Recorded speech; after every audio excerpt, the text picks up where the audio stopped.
بسم اللہ الرحمن الرحیم۔ شروع اللہ کا نام لے کر جو بڑا مہربان نہایت رحم والا ہے۔ تمام دیکھنے والوں کو آداب اردو کی طرف سے السلام علیکم۔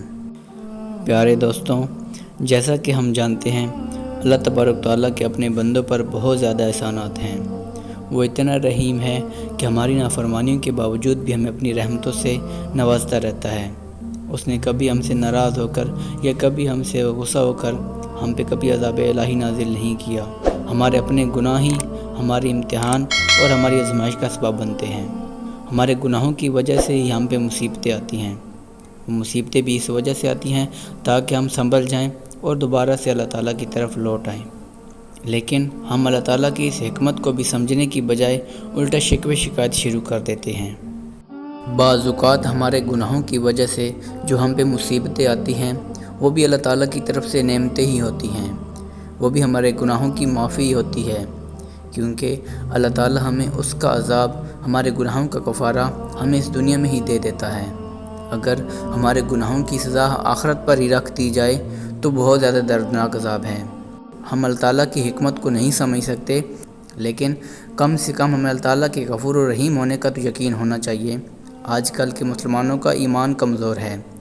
ہم مانتے ہیں کہ اللہ تعالیٰ ایک ہے، لیکن ہم اس کے باوجود بھی درباروں، نظاروں، فقیروں کے در پہ وہی چیزیں مانگ رہے ہوتے ہیں جس کا اللہ تعالیٰ نے ہمیں منع فرمایا ہے کہ میرے علاوہ کوئی بھی آپ کو کچھ ہی عطا نہیں کر سکے گا۔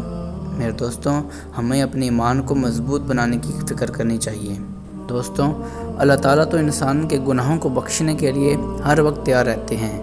وہ تو کہتے ہیں کہ اے میرے بندے، اگر تو نے زمین سے لے کر آسمان کے برابر تک بھی گناہ کر لیے تو میرے پاس آ، تو ایک بار توبہ تو کر، میں اتنا غفور و رحیم ہوں کہ میں تیرے گناہوں کو بخش دوں گا اور ان کو نیکی میں بدل دوں گا، اور کوئی میرے سے پوچھ بھی نہیں سکتا۔ اللہ تعالیٰ تو کہتے ہیں کہ تو میرے بندے میرے سے توبہ کر، میں تیرے گناہوں بخشوں گا۔ بس ہم لوگ ہی توبہ نہیں کرتے۔ اللہ تعالیٰ کو راضی کرنے کا اس سے آسان عمل کوئی نہیں کہ انسان اللہ تعالیٰ سے دو آنسو ٹپکا کے اپنے اللہ تعالیٰ کی طرف رجوع کر دے کہ اے اللہ، میں تیرے در پہ آ گیا ہوں، میں نافرمان ہوں، میرے گناہوں کو بخش دے، بس میری عزت محفوظ کر لے، میں آپ کے سامنے کل کھڑا ہوں تو شرمندہ نہ ہوں۔ جیسے میرا دنیا میں تو نے پردہ رکھا، ویسے تو میرا آخرت میں بھی میرے عیبوں کو چھپائی رکھی۔ اللہ تعالیٰ اتنا غفور و رحیم ہے کہ وہ انسان کو بخش دیں گے، اور وہ تو ہر وقت تیار رہتے ہیں۔ بس ہم لوگ ہی کاہل رہتے ہیں اور اللہ تعالیٰ کی طرف رجوع نہیں کرتے۔ آج کی ہماری ویڈیو ایک ایسے شخص کی ہے جس نے 40 سال تک اللہ تعالیٰ کی نافرمانی کی، لیکن جب اس نے اللہ تعالیٰ کی طرف رجوع کیا تو اللہ تعالیٰ نے 40 سیکنڈ بھی نہیں لگائے اور اللہ تعالیٰ نے اسے صلح کر لی اور اس کے عیبوں کو چھپائے رکھا۔ تو چلتے ہیں ویڈیو کی طرف، لیکن ویڈیو کی طرف بڑھنے سے پہلے ان لوگوں سے گزارش ہے جن لوگوں نے ابھی تک چینل کو سبسکرائب نہیں کیا، وہ چینل کو سبسکرائب کریں تاکہ آپ کے پاس ہماری مزید ایسی ویڈیوز پہنچتی رہیں۔ شکریہ۔ موسیٰ علیہ السلام کے زمانے میں قحط آ گیا، بارش نہیں ہو رہی تھی۔ سب لوگ موسیٰ علیہ السلام کے پاس حاضر ہوئے اور کہا، حضور دعا کریں، بارش نہیں ہو رہی۔ آپ نے نماز پڑھی اور بارش کے لیے دعا کی، لیکن دھوپ اور تیز ہو گئی۔ تو آپ نے اللہ سے عرض کی، یا اللہ، میں نے تو بارش کی دعا کی، آپ نے دھوپ اور تیز کر دی۔ تو اللہ تعالیٰ فرمانے لگے، اے موسیٰ، یہ جو لوگ کھڑے ہیں ان میں ایک ایسا بندہ ہے جو 40 سال سے میرا نافرمان ہے۔ 40 سال سے اس کی ساری فائل سیاہی سے بھری ہوئی ہے، اس کی فائل میں کوئی ایک سفید نقطہ نہیں۔ جب تک وہ کھڑا رہے گا بارش نہیں ہوگی۔ آپ لوگ سوچ سکتے ہیں کہ وہ کتنا بڑا گنہگار ہوگا کہ جس نے کلیم اللہ کی دعا کو بھی روک لیا اور اللہ تعالیٰ نے منظور کرنے سے انکار کر دیا کہ جب تک وہ بندہ مجمع میں کھڑا رہے گا تب تک آپ کی دعا بھی قبول نہیں ہوگی۔ موسیٰ علیہ السلام مجمع کے سامنے کھڑے ہو کر فرمانے لگے کہ اے لوگوں، اللہ تعالیٰ فرما رہے ہیں کہ ایک ایسا بندہ ہے جو 40 سال سے میرا نافرمان ہے۔ جب تک وہ بندہ مجمع میں کھڑا رہے گا میں دعا قبول نہیں کروں گا اور کوئی بارش نہیں ہوگی۔ تو آپ فرمانے لگے کہ وہ بندہ یہاں سے نکل جائے تاکہ اللہ تعالیٰ اپنی رحمت سے بارش نازل فرمائیں۔ اس بندے نے ادھر ادھر دیکھا کہ شاید کوئی اور بھی میرے جیسا ہو اور وہ نکل جائے۔ جب اس نے دیکھا کہ کوئی بھی نہیں ہے تو اس نے اپنے دل میں کہا کہ اب اگر میں یہاں سے نکلا تو میں ذلیل و رسوا ہو جاؤں گا اور اگر میں کھڑا رہا تو بارش نہیں ہوگی۔ اب وہ بندہ اللہ کو پکارنے لگا۔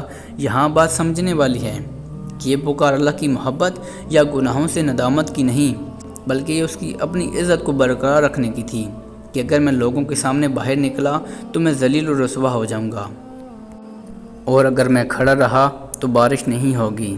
وہ اللہ تعالیٰ سے کہتا ہے کہ اے میرے رب، میں نے 40 سال تک تیری نافرمانی کی، تو مجھے مہلت دیتا رہا، چھپاتا رہا، اب تو مجھے معاف کر دے۔ اگر تو نے بارش نہ کی اور مجھے نکلنا پڑا تو میں تو ذلیل ہو جاؤں گا۔ میرے عزیز دوستوں، آپ نے توبہ کی کیفیت دیکھی؟ یہ اللہ کی محبت میں یا گناہوں کی ندامت میں نہیں، بلکہ اپنی عزت کو بچانے کے لیے تھی۔ اے اللہ، اب مجھے تو معاف فرما دے۔ 40 سال سے کی گئی نافرمانی 40 سیکنڈ بھی نہیں لگے، اور اللہ تعالیٰ کو منانے میں صرف اور صرف 2 جملے تھے، اور گھٹا اٹھی اور بارش برسنے لگی۔ بارش برستا دیکھ کر موسیٰ علیہ السلام اللہ تعالیٰ سے فرمانے لگے، اے اللہ، بندہ تو نکلا کوئی نہیں، تو بارش کیسے برسنے لگی؟ اللہ تعالیٰ فرمانے لگے کہ اے موسیٰ، جس کی وجہ سے بارش روکی تھی اسی کے طفیل میں نے بارش عطا کی۔ موسیٰ علیہ السلام حیران و پریشان ہو کر کہنے لگے کہ یا اللہ، یہ کیا؟ جس کی وجہ سے روکی تھی اس کی وجہ سے بارش عطا ہوئی؟ تو اللہ تعالیٰ فرمانے لگے ہاں، تو اس نے توبہ کی اور ہم نے صلح کر لی۔ تو موسیٰ علیہ السلام فرمانے لگے، اے اللہ، وہ کون ہے؟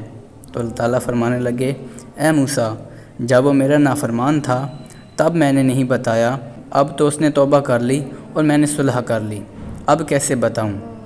اے موسیٰ، میں لوگوں سے کہتا ہوں کہ وہ لوگوں کے عیب چھپائیں، اور میں خود اپنے بندے کی عیب کیسے ظاہر کر دوں؟